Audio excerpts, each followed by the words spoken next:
MPSC 2025ला नवा syllabus आणणार आहे. त्याची सगळी तयारी चालू झालेली आहे. त्याच्यावर मागं आपण एक अप्रोच बॅच पण घेतलेली होती. त्यामुळं या सगळ्या प्रोसेसमध्ये काही जर विद्यार्थी म्हणले पूर्वपरीक्षेनुसार ते घ्या. त्यामुळं आधीची एक डेट होती 2 ऑगस्टची, ती परत पूर्वपरीक्षा परत गेलेली आहे. त्यामुळं आपली 2 ऑगस्टची बॅच डिक्लेअर केली होती. MPSCची एक अप्रोच बॅच आहे. कसा अभ्यास करायचा, तर त्या अप्रोच बॅचची तारखा पुढं चाललेल्या आहेत आणि ही परीक्षा पूर्वला जोडून ते घेतलेलं आहे. त्यामुळे आता यावेळेला असं ठरवलेलं आहे की इररिस्पेक्टिव्ह ऑफ प्रिलिम आपल्याला चालू करायला पाहिजे. Those are planning for 2025. MPSCच्या प्रिवर रिले राहता कामा नाही. त्यामुळं आपली पुढची जी आहे अप्रोच बॅच नावाची जी बॅच आहे, जी साधारणतः 3-1 महिने चालेल. आठवड्यातनं एक लेक्चर. त्याचं स्ट्रक्चर मागच्यात पण सांगितलं होतं.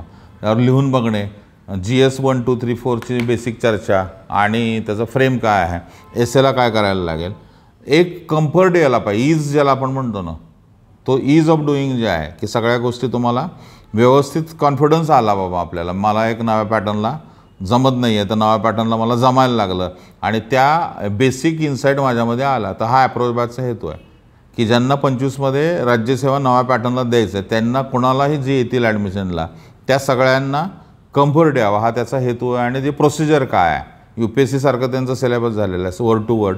मग ते कसं करायला पाहिजे, याच्यातल्या कोणत्या चुका आहेत त्या टाळायला पाहिजेत, किंवा आता ह्याच्यामध्ये मिसइन्फॉर्मेशन पण बरीच आहे, ती कशी टाळायला पाहिजे. याच्यामध्ये हाफ इन्फॉर्मेशन आहे किंवा मिसइन्फॉर्मेशन आहे किंवा ओव्हर इन्फॉर्मेशन, हे सगळं टाळून आपल्याला योग्य इन्फॉर्मेशन कशी आहे आणि त्याचा कसा ट्रॅक घ्यायचा एक्झॅक्टली संपूर्णतः जे आहे. आणि MPSC 2-3 वर्ष पुढचं काय प्रकारचा पॅटर्न घेऊ शकेल याचा एक अंदाज घेऊन 2009च्या पूर्वीच्या मेन्सच्या ह्याला पण काही वेळा शिकवलेलं होतं मी. मेन्सचा जो त्यावेळेचे सिलेबस होते, त्यामुळे मेन्सचा एक पर्स्पेक्टिव्ह MPSCचा आहे की कसं करेल आणि नव्या सिलेबसला ती कसं करेल, या दोन्ही गोष्टी लक्षात घेऊन आणि UPSCचा सगळा विचार जे आहे, या सगळ्याचं कॉम्बिनेशन म्हणून MPSCची आपली बॅच असेल.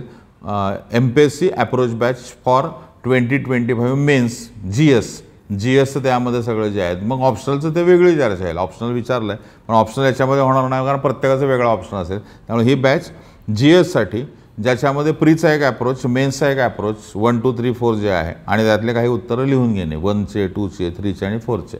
असं साधारणतः हे 25 ऑगस्टला आपण MPSC अप्रोच बॅच सुरू करत आहोत. ज्यांना असं वाटतं की आपल्याला त्याचा नक्की हे होईल की दृष्टिकोनामध्ये फरक पडेल किंवा आपल्याला इथं अडकतं आहे, तर त्या सगळ्यांना ह्याचा नक्की फायदा होईल.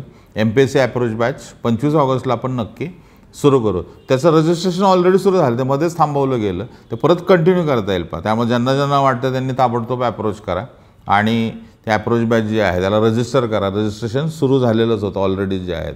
ज्यांना ॲडमिशन घ्यायचे आहे त्यांनी आपल्या मार्गीच्या आहे दिलेल्या नंबरवर संपर्क करा. MPSC अप्रोच बॅच 25 ऑगस्टला आपण 2025साठी सुरू करूया. MPSC अप्रोच बॅच 2025 25 ऑगस्टला सुरू होईल.